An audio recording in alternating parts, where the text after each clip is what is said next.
Luke chapter 21. As he looked up, Jesus saw the rich putting their gifts into the temple treasury. He also saw a poor widow put in 2 very small copper coins. "I tell you the truth," he said, "this poor widow has put in more than all the others. All these people gave their gifts out of their wealth, but she, out of her poverty, put in all she had to live on." Some of his disciples were remarking about how the temple was adorned with beautiful stones and with gifts dedicated to God. But Jesus said, "As for what you see here, the time will come when not one stone will be left on another. Every one of them will be thrown down." "Teacher," they asked, "when will these things happen? And what will be the sign that they are about to take place?" He replied, "Watch out that you are not deceived, for many will come in my name, claiming, 'I am he,' and the time is near. Do not follow them.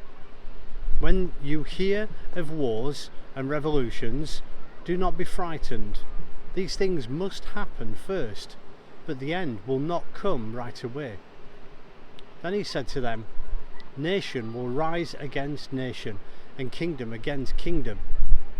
There will be great earthquakes, famines, and pestilence in various places, and fearful events, and great signs from heaven.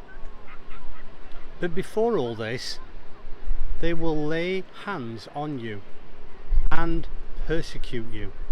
They will deliver you to synagogues and prisons, and you will be brought before kings and governors, and all on account of my name. This will result in your being witnesses to them. But make up your mind not to worry beforehand how you will defend yourself, for I will give you words and wisdom that none of your adversaries will be able to resist or contradict.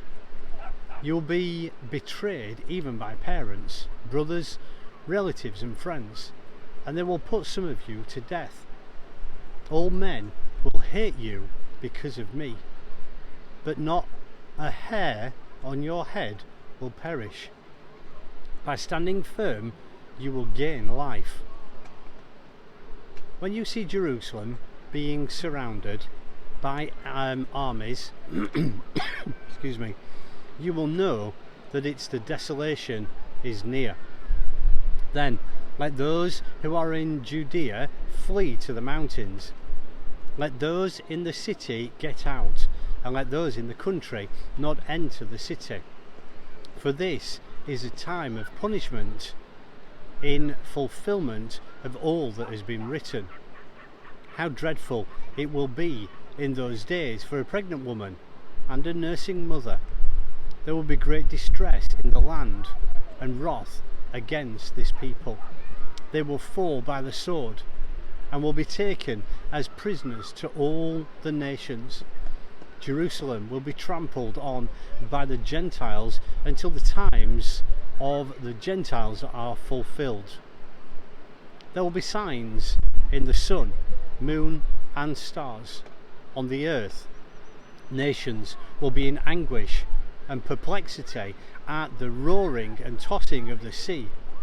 Men will faint from terror, apprehensive of what is coming on the world, for the heavenly bodies will be shaken. At that time they will see the Son of Man coming in a cloud with power and great glory. When these things begin to take place, stand up and lift up your heads, because your redemption is drawing near. He told them this parable. Look at the fig tree and all of the trees. When they sprout leaves, you can see for yourselves and know that summer is near. Even so, when you see these things happening, you know that the kingdom of God is near. I tell you the truth, this generation will certainly not pass away until all these things have happened. Heaven and earth will pass away, but my words will never pass away. Be careful, or your